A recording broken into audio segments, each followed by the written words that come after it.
بسم اللہ الرحمن الرحیم. اردو لازمی class first year, Mir Taqi Mir, غزل نمبر 1. اس میں انشاءاللہ مکمل مشقی سوالات، خالی جگہیں، تعارف شاعر، اشعار کی تشریح، مختصر سوالات پڑھیں گے. غزل نمبر 1 ہے: رہی نہ گفتہ میرے دل میں داستان میری، نہ اس دیار میں سمجھا کوئی زباں میری. کیونکہ میر تقی میر جو ہے وہ شہنشاہ تغزل ہیں، اور ان کی غزلوں میں سے پیپر میں اشعار آتے ہی رہتے ہیں، اس لیے غور سے سنیے گا. غزل نمبر 2 ہم پڑھ چکے ہیں. تھا مستعار حسن سے اس کے جو نور تھا، خورشید میں بھی اس ہی کا ذرا ظہور تھا. اس کے بعد میر تقی میر کا تعارف بھی ہم پڑھ چکے ہیں. نام جو ہے ان کا میر محمد تقی اور تخلص میر تھا. شعرائے متاخرین نے انہیں خدائے سخن کا خطاب دیا. 1723 میں پیدا ہوئے اور 1810 میں ان کا انتقال ہوا. اور کچھ ان کی خصوصیات اور شعراء کی نظر میں: جوابی خاکہ، حوالہ شاعر، مرکزی خیال، اس کے بعد فنی محاسن لکھنا ہوتا ہے، مشکل الفاظ کے معنی، تشریح، اور آخر میں مماثل شعر. الحمدللہ کافی اسٹوڈنٹ نے جو ہے میرا چینل سبسکرائب کیا ہوا ہے. یہ ان کے لیے ہے جنہوں نے اب تک سبسکرائب نہیں کیا، برائے مہربانی سبسکرائب کر لیجئے تاکہ فرسٹ ایئر کی جتنی بھی ویڈیو اپلوڈ ہوتی رہیں آپ تک پہنچتی رہیں. اسلامیات کی بھی الحمدللہ پوری بک کی ویڈیو اپلوڈ ہو چکی ہیں، تو وہ پلے لسٹ میں اس کو دیکھا جا سکتا ہے. اور اس میں اردو میں ڈسکرپشن میں بھی تمام ویڈیو کی لنکس موجود ہیں جو ابھی تک جو نا اپلوڈ ہو چکی ہیں، اور انشاءاللہ وقتاً فوقتاً بقیہ بھی اپلوڈ کرتے رہیں گے. لائک لازمی کیا کریں، کمنٹس کیا کریں، اور اپنے دوستوں کو شیئر بھی کیا کریں. یہ کچھ شعراء. شعر نمبر 1 ہے: رہی نہ گفتہ میرے دل میں داستان میری، نہ اس دیار میں سمجھا کوئی زباں میری. نہ گفتہ کا مطلب ہوتا ہے نہ کہی ہوئی بات. ایسی بات اصل میں گفتگو کو کہا جاتا ہے، اور نہ نہیں، ایسی گفتگو جو نہیں کہی گئی ہو، نہ کہی ہوئی بات. اس کے بعد ہے داستان، قصہ. جو داستان لکھا ہوا ہے یہ قصہ اور کہانی، داستان.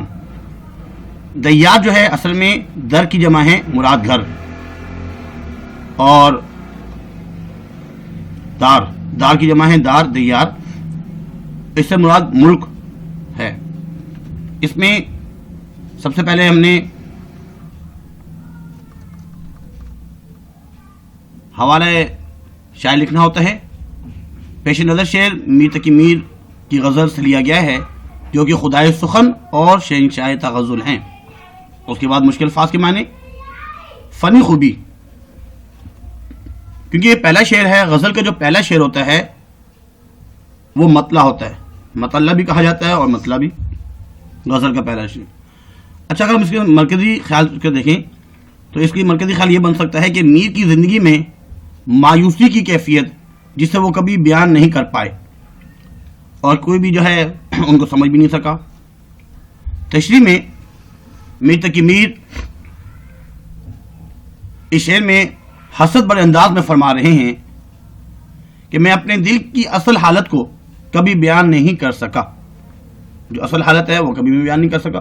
جو میرا حال ہے وہ سب کے سامنے ہے، لیکن اس کے علاوہ اور بھی کچھ باتیں ایسی ہیں جو میرے دل میں ہیں جس کو میں بیان نہیں کر سکا، اور آج تک جو ہے کسی کو معلوم بھی نہیں. اور یہ بتانا چاہ رہے ہیں کہ آج تک جو ہے میری وہ جو داستان علم ہیں وہ کسی نے سنی بھی نہیں ہے، اور کسی نے اس کو اہمیت بھی نہیں دی، اور غفلت میں پڑے رہے.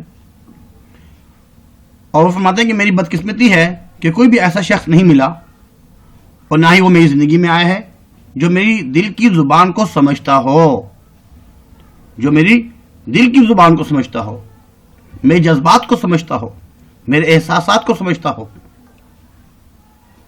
اور اس احساس نے میر تقی میر کی زندگی میں مایوسی کی کیفیت پیدا کر دی ہے۔ تو اس میں دیکھیں حوالہ شاعر، فنی خوبی، مرکزی خیال اور تشریح میں جو ہے نا جو بات ابھی بتائی گئی ہے اسی سے ملتی جلتی بات یاد کی جا سکتی ہے۔ اس میں مماثل شعر، آخر میں مماثل شعر، جی کی جی میں رہی بات نہ ہونے پائی، جو بات ہمارے جی کے اندر تھی دل میں وہ دل ہی میں رہی، حیف افسوس کو بولتے ہیں، صد افسوس کہ ان سے ملاقات نہ ہونے پائی، ملاقات بھی نہ ہوئی ان سے، جو ہم کہنا چاہ رہے تھے وہ نہ کہہ سکے۔ شعر نمبر 2، برنگے سوتے جس تجھ سے دور ہوں تنہا، خبر نہیں ہے تجھے کارواں میری۔ سب سے پہلے مشکل الفاظ، صوت بولتے ہیں اصل میں آواز کو، اور جس گھنٹی کو۔ تو سوتے جس سے مراد یہ ہے کیونکہ اس میں کارواں کی بات کی جا رہی ہے، قافلے کی بات کی جا رہی ہے، تو قافلہ پہلے زمانے میں اس طریقے سے اونٹوں پر اور گھوڑوں پر سوار ہوا کرتے تھے، تو وہ اونٹوں پر جو ہے ایک گھنٹی، ان کے گلے میں گھنٹی ہوا کرتی تھی جس سے پتہ چل جاتا ہے کہ قافلے والے اس سمت میں جا رہے ہیں، تو سب جو ہے نا تمام اونٹ اور تمام قافلے والے اس کے پیچھے چل رہے ہوتے تھے، اور کارواں قافلے کو کہا جاتا ہے۔ تو اس میں حوالہ ہے، سب سے پہلے حوالہ شاعر، پیش نظر شعر میر تقی میر کی غزل سے لیا گیا ہے جو کہ خدائے سخن اور شہنشاہ تغزل ہیں۔ مرکزی خیال جو نا اصل میں اس میں بنے گا محبوب کی ناراضگی کا اظہار، محبوب کی ناراضگی کا اظہار۔ تشریح میں ہم یہ کہہ سکتے ہیں کہ میر تقی میر جو ہیں وہ فرما رہے ہیں کہ جس طرح قافلوں میں گھنٹی کی آواز سے ایک دوسرے کی خبر ہوتی ہے، اور اس گھنٹے کی آواز سے تمام قافلے والے متوجہ ہو جاتے ہیں، وہ ایک دوسرے کے پیچھے چل رہے ہوتے ہیں پورا قافلہ۔ بتانا چاہ رہے کہ میرے دل کی بھی یہی حالت ہے، یہی کیفیت ہے، آج میں اپنے محبوب سے دور ہوں اور میرے دل کا جو قافلے کی جو گھنٹی ہے وہ آواز بن کر اپنے محبوب مراد کاروان کو پکار رہا ہے، لیکن افسوس کی بات یہ ہے کہ میرا محبوب میری طرف متوجہ نہیں ہوتا، اور میں تنہائی کا اختتام بھی نہیں ہو رہا، میری تنہائی کا اختتام بھی نہیں ہو رہا، میں ہمیشہ سے تنہا ہوں، کتنے عرصے سے تنہائی۔ اب تو فراق کی صعوبتیں، جدائی کی جو صعوبتیں ہیں، مشکلات ہیں، وہ سہ کر میں نرحال ہو چکا ہوں، اور اپنے محبوب سے کہہ رہے ہیں کہ ان کی جفاکاریوں کا نتیجہ یہ ہوا کہ اب تیری جدائی کا نام سن لیے اس جہاں فانی سے کوچ کر جا رہیں گے، اور بعد میں تمہارے پاس صرف پچھتاوا رہ جائے گا۔ تو حوالہ شاعر، اس کے بعد مرکزی خیال، محبوب کی ناراضگی کا اظہار، تشریح کہ محبوب کارواں کو پکار رہا ہے کہ لیکن افسوس کی بات ہے کہ میرا محبوب میری طرف متوجہ نہیں ہوتا اور میری تنہائی کا اختتام بھی نہیں ہوا، اور آخر میں ہی کہنا چاہ رہے ہیں کہ لوگ تجھے ہماری موت کا سبب جانیں گے۔ مماثل شعر، پتا پتا بوٹا بوٹا حال ہمارے جانے ہیں، جانے نہ جانے گل ہی نہ جانے باغ تو سارے جانے، باغ والے پورے جہاں والے میرے حالات کو جانتے ہیں، لیکن جو گل ہے پھول ہے جس کے لیے میرا حال یہ ہوا ہے اسی کو معلوم نہیں۔ اس کے بعد اگلا شعر، اسی سے دور رہا اصل مدعا جو تھا، گئی یہ عمر عزیز رائے گاہ میری۔ سب سے پہلے مشکل الفاظ کے میں نے اصل مدعا، زندگی کا مقصد، مدعا معاملہ، حالات، احوال، مقصد حیات، رائے گاہ ضائع، رائے گاہ ہونا ضائع۔ حوالہ شاعر میر تقی میر کی غزل سے لیا گیا ہے۔ اس کے آخر میں دیکھیں میری، میری جو ردیف ہے وہ ہے میری، تو پیپر میں دیکھا جائے کہ اگر جو 4 اشعار آتے ہیں اس میں اینڈ میں اگر میری آ جائے تو میر تقی میر کی غزل سے ہوگا۔ مرکزی خیال بتانا چاہ رہے ہیں کہ اگر اس کو دیکھا جائے تو مرکزی خیال یہ بن سکتا ہے کہ زندگی کا سب سے بڑا مقصد محبوب کی قربت اور محبت، کہ انسان میں جو ہے محبوب کے قریب ہو جاؤں اور محبوب سے محبت، اظہار محبت ہو جائے، لیکن ناکامی پر افسوس کا اظہار، ناکامی کہ ایسا ہو نہ سکا۔ تشریح میں ہم یہ کہیں گے اس شعر میں اصل میں عشق حقیقی اور عشق مجازی دونوں معنی ہو سکتے ہیں۔ اس میں شاعر جو ہے وہ اپنی زندگی کی ناکامیوں کی داستان کو بیان کر رہے ہیں۔ شاعر کہتے ہیں کہ افسوس کی بات ہے کہ میں نے اپنی زندگی کو ضائع کر دیا. اور یہ بھی کہتے ہیں کہ دنیا میں آنے کا اصل مقصد تو یہ تھا کہ میں اللہ کی عبادت کرتا اور اللہ کی معرفت حاصل کرتا، لیکن افسوس میں دنیا ہی میں مشغول رہا، گناہوں میں مبتلا رہا اور میری زندگی ضائع ہو گئی. اب بس آخری وقت ہے، افسوس کے سوا کچھ چارہ کار نہیں. تو اس پر افسوس کر رہے ہیں کہ زندگی ایسی گزر گئی.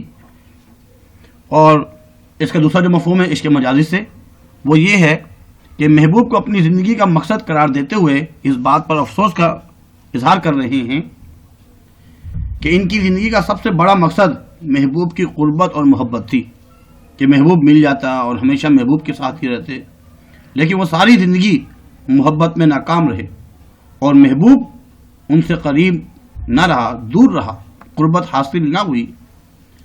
اب مجھے اس بات کا افسوس ہو رہا ہے کہ میری زندگی ضائع ہو گئی. تو یہ جو ہے ایسے حوالہ شاعر مرکزی خیال تشریح میں تمام باتیں لکھیں گے کہ اس میں عشق حقیقی اور عشق مجازی دونوں معنی ہیں. عشق حقیقی کی بات کریں گے کہ زندگی کا مقصد کیا تھا؟ اللہ کی عبادت کرنا، لیکن میں اس مقصد سے بالکل ہٹ کر دنیا کی لذتوں میں گرفتار رہا، گناہوں میں مبتلا رہا. اب زندگی ختم ہونے والی ہے اور مرنے کے قریب ہوں. تو اب وہ افسوس کر رہے ہیں. اور یہاں پہ جو نا محبوب کے بارے میں عشق مجازی کہ مقصد یہ تھا محبوب سے اظہار محبت ہو جاتی، قربت حاصل ہو جاتی، لیکن شاید ایسا نہ ہوا، اس میں ناکام رہا، زندگی ضائع ہو گئی. ماما سے شعر: تہمت چند اپنے ذمے دھر لیے، تہمت چند اپنے ذمے دھر لیے، کس لیے آئے تھے ہم کیا کر چلے.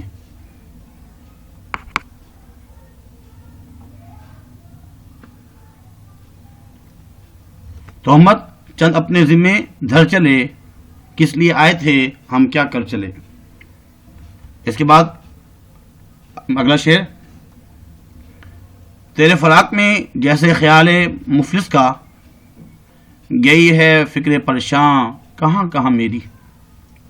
مشکل الفاظ کے میں نے فراق اصل میں دوست کی جدائی کو کہا جاتا ہے، فرقت، اور مفلس فقیر، نادار، محتاج کو کہا جاتا ہے.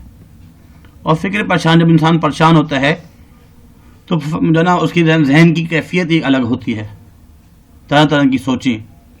تو یہاں پہ حوالہ شاعر لکھیں گے، میر تقی میر کی غزل سے لیا گیا ہے. اس کے بعد مشکل الفاظ کے معنی لکھنے کے بعد مرکزی خیال: محبوب کے جدا ہونے اور دور ہونے کی وجہ سے پریشانی کا اظہار. ایک تو محبوب سے دور بھی ہیں اور جدا بھی ہیں، تو اس وجہ سے جو ہے نا فکر پریشان، ہر وقت جو ہے نا یہ پریشانی لاحق رہتی ہے، فکر رہتی ہے. تشریح میں لکھیں گے کہ عشق کی بے چینی، فراق عشق کا تذکرہ یہاں پہ کر رہے ہیں کہ محبت میں محبوب کی ذات سے ایک عجیب ہی تعلق اور لگاؤ ہوتا ہے، لیکن اب اس فراق اور جدائی میں ہمارا دل اس قدر تڑپتا ہے جیسے سینے سے باہر آ جائے گا.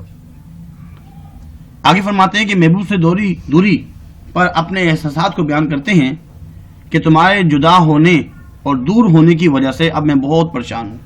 جب سے فرقت ہوئی ہے، جدائی ہوئی ہے، اس وقت سے میں بہت ہی پریشان ہوں اور ہمیشہ اسی فکر میں رہتا ہوں، اور مجھے عجیب طرح کے وسوسوں نے گھیر لیا ہے. پریشانی، فکرے اور وسوسے عجیب طرح کے آتے ہیں، اور میرے ذہن میں عجیب خیالات آتے رہتے ہیں کہ کہیں تم مجھ سے ہمیشہ کے لیے دور نہ ہو جاؤ، مجھ سے خفا نہ ہو جاؤ، مجھے چھوڑ کر نہ چلے جاؤ. ان خیالات نے مجھے بہت تکلیف سے دو چار کر دیا اور میں بہت ہی پریشان ہوں. حوالہ شاعر مرکزی خیال: محبوب کے جدا ہونے اور دور ہونے کی وجہ سے پریشانی کا اظہار. تشریح: اور اس میں وہی بات کی گئی ہے کہ وسوسے اور پریشانی کی وجہ سے پریشان ہے کہ ایسا نہ ہو کہ تم مجھے چھوڑ نہ دو. ٹھیک ہے، فرقت ہے، لیکن پریشانی یہ ہے کہ تم مجھے چھوڑ نہ دو، اور ان خیالات نے مجھے بہت تکلیف سے دوچار کر دی ہے. مماثل شعر: شام ہی سے بجھا سا رہتا ہوں، دل ہوا ہے چراغ مفلس کا. اس کے بعد آخری شعر: جو کہ مکتبی ہے. دیا دکھائی مجھے تو اس کا جلوہ میر، دیا دکھائی مجھے تو اسی کا جلوہ میر، پڑی جہاں میں جا کر نظر جہاں میری. حوالہ شاعر سے پہلے جو ہے مشکل الفاظ کے معنی پڑھ لیتے ہیں. جلوہ، جلوہ دیدار اور نظارے کو کہا جاتا ہے. فنی خوبی اس کی جو بنے گی وہ ہے مقطع، غزل کا آخری شعر ہے. اس میں حوالہ شاعر کہ میر تقی میر کی غزل سے لیا گیا ہے جو کہ خدائے سخن اور شہنشاہ تغزل ہے. اس کے بعد مرکزی خیال میں لکھیں گے کہ دنیا کی ہر چیز میں محبوب کا جلوہ دکھائی دینے کا اظہار، کہ دنیا میں جتنی بھی چیزیں مجھے دکھائی دی جاتی ہیں اس میں میرے بے محبوب کا جلوہ ہے، نظارہ ہے. اور تشریح میں کہنا چاہ رہے ہیں اس میں بھی عشق حقیقی اور عشق مجازی دونوں طرح کی کیفیت اس میں ہے. دونوں طرح ہم جناب اس کی تشریح کر سکتے ہیں. یہاں جو نا ایک صوفیانہ تصور ہے وحدت الشہود نظر آ رہا ہے. اس میں بتایا جاتا ہے وحدت الشہود میں کہ ہر شے اللہ تعالیٰ کا عکس موجود ہے. ہر شے کے اندر اللہ کی شبیہ نظر آتی ہے، اللہ کا عکس نظر آتا ہے. وہ ہر شے میں اللہ کا جلوہ نظر آ رہا ہوتا ہے. اور جب میں دنیا میں جہاں کہیں نظر اٹھا کر دیکھتا ہوں، جب آسمان کو دیکھتا ہوں، زمین کو دیکھتا ہوں، سورج، چاند، ستارے، جس چیز کو بھی دیکھتا ہوں تو مجھے اس میں اے اللہ تیری ہی ذات دکھائی دی جاتی ہے. تو مجھے نظر آتا ہے. والاول والآخر والظاہر والباطن، ہر چیز کے اندر ظاہر میں بھی اور باطن میں بھی اے اللہ تو ہی نظر آتا ہے. اس شعر میں لفظ جہاں 2 مرتبہ بیان کیا گیا ہے. پہلی جگہ جو جہاں ہے یہ جہان، اس سے مراد دنیا ہے. اور دوسری جگہ جو جہاں ہے اس سے مراد ہے جدھر، جہاں بھی میں دیکھتا ہوں، جدھر بھی دیکھتا ہوں. اگر اس کا دوسرا معنی لیا جائے عشق مجازی والا تو اس میں یہ بنے گا کہ شاعر جو ہے وہ عشق کی معراج بیان کرتے ہوئے فرما رہے ہیں کہ محبت میں ایسی کیفیت میں مبتلا ہو گیا ہوں، یعنی کہ میں محبت کے اندر جیسا معراج اوپر ایسی کیفیت میں مبتلا ہو گیا ہوں، مجھے ہر جگہ اپنا محبوب ہی دکھائی دے رہا ہوتا ہے. جب انسان سو رہا ہے تو خواب بھی محبوب کے، جاگ رہا ہے تو ہر وقت ذہن میں محبوب ہی نظر آ رہا ہوتا ہے. یہاں تک کہ دنیا جہاں میں جس شیف کو بھی دیکھوں، جس چیز کو بھی دیکھوں اور جہاں بھی نگاہ اٹھاؤں تو مجھے صرف تو ہی دکھائی دیتا ہے، میرا محبوب ہی دکھائی دیتا ہے. تو حوالہ شاعر لکھنے کے بعد مرکزی خیال، اس کے بعد تشریح میں یہ دونوں باتیں ہیں، عشق حقیقی اور عشق مجازی. عشق حقیقی میں وحدت الشہود، اللہ کا عکس، ہر چیز کے اندر اللہ کا جلوہ ظاہر ہو رہا تھا، وہ ظاہر والباطن، باطن میں بھی اور ظاہر میں بھی. اور دوسرا جو ہے اگر ہم عشق مجازی تو اس میں عشق کی معراج کا بیان کر رہے ہیں کہ ہر چیز کے اندر مجھے میرا محبوب دکھائی دے رہا ہوتا ہے. معاصر شعر، جگ میں آ کر ادھر ادھر دیکھا، تو ہی آیا نظر جدھر دیکھا. بہت ہی آسان، امید کرتے ہیں کہ آپ کو سمجھ میں آئی ہوگی. اور اس میں جو ہے کچھ مشقی سوالات بھی ہیں. سوال نمبر 1 جو ہے اس میں کچھ اشعار کی تشریحات ہیں، غزل نمبر 1 سے بھی اور غزل نمبر 2 سے بھی. غزل نمبر 1 میں ہم جو اشعار پڑھ چکے ہیں اس کا پہلا شعر، اسی سے دور رہا اصل مدعا جو تھا، گئی یہ عمر عزیز رائے گاہ میری، یہ ابھی ہم نے پڑھا. اور دیا دکھائی مجھے تو اسی کا جلوہ میر، پڑی جہاں میں جا کر نظر جہاں میری. تو یہ دونوں جو ہے غزل نمبر 2 سے ہیں، غزل نمبر 1 سے. اور بقیہ جو ہے غزل نمبر 2 جو ہم پڑھ چکے ہیں، تھا مستعار حسن سے اس کے جو نور تھا، یہ پیج نمبر 161 بک میں ہے. تو یہ جو ہم چاروں اشعار ہم پڑھ چکے ہیں. خورشید میں بھی اسی کا ذرا ظہور تھا. شعر نمبر 4 کی تشریح کے بارے میں پوچھا جا رہا ہے. کہنے لگا کہ دیکھ کے چل رہا بے خبر، میں بھی کبو کسی کا سر پرغرور تھا. اس کے بعد اگلا جو سوال ہے اس میں محاسن کلام پوچھے جا رہے ہیں. محاسن کلام،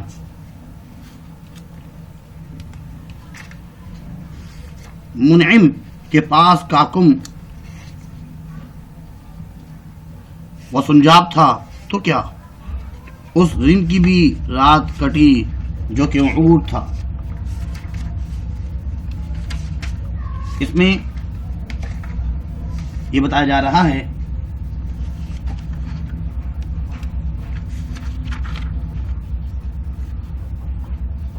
اصل میں منعم جو ہے اس شعر میں جو منعم استعمال ہوا ہے، منعم کی جو ہے رعایت سے یہ قاکم اور سنجاب، قاکم اور سنجاب جو ہے یہ ملاحت النظیر کی کیفیت پیدا کر رہا ہے. اور جبکہ منعم اور رند، منعم اور رند یہ دونوں جو ہیں آپس میں تضاد ہیں. منعم کا مطلب ہوتا ہے نعمتوں والا دولت مند، اور رند غریب، تو ان دونوں میں تضاد ہے اور اس میں ملاحت النظیر پیدا کی کیفیت پیدا ہو رہی ہے. اگلا جو شعر ہے، تیرے فراق میں جیسے خیال مفلس کا گئی ہے فکر پریشان کہاں کہاں میری. تو اس شعر میں صنعت تشبیہ اور صنعت تکرار لفظی کا استعمال ہوا ہے. شاعر نے اپنے محبوب کے فراق میں ہونے والی فکر پریشان کو مفلس کے خیال سے تشبیہ دی. مفلس جیسے مفلس پریشان حال ہوتا ہے اسے تشبیہ دی ہے. جبکہ کہاں کہاں یہ دو دفعہ جو آیا ہے کہاں کہاں یہ تکرار ہے، ڈبل آیا ہے، تو اس کو کہا جائے گا تکرار لفظی. تو اس میں تکرار لفظی بھی ہے اور تشبیہ بھی. اس کے بعد اگلا جو ہے اس میں رموز اوقاف لگانے ہیں. یہ دو اشعار دیے گئے ہیں، تو اس رموز اوقاف کا مطلب ہے جہاں پہ قومے کی ضرورت ہے قومہ لگانا ہے، قومے وغیرہ لگانے ہیں. تو اس میں قومے لگائے گئے ہیں. بنگلے سبو نے ہر جا یہاں قومہ، اونچے چھوائے زر قومہ دے. اس کے بعد ہے میوے قومہ مٹھائی قومہ امبا قومہ انگور اور سردے. اس کے بعد نمبر 2 میں پکوان تازے تازے یہاں پہ قومہ ہوگا، خاصے قومہ پلاؤ قومہ اور زردے قومہ. برسے ہے ابرے بھاراں، ابرے زیر آ جائے گی، بھاراں قومہ کھلوا رہے ہیں زردے. تو یہ جو ہے اس کو بولتے ہیں رموز اوقاف. رموز اوقاف وقف لگانا، خالی جگہ.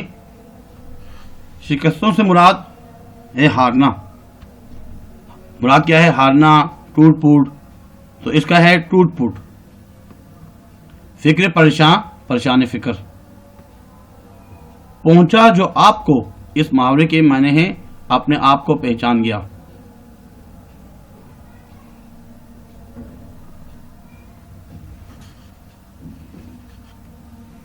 اس کے بعد رشک عہور کا مفہوم، حور جس پر رشک کرے. نمبر 5 لفظ استثناء کا مطلب ہے ڈھانچہ. ڈھانچہ الفاظ میں نے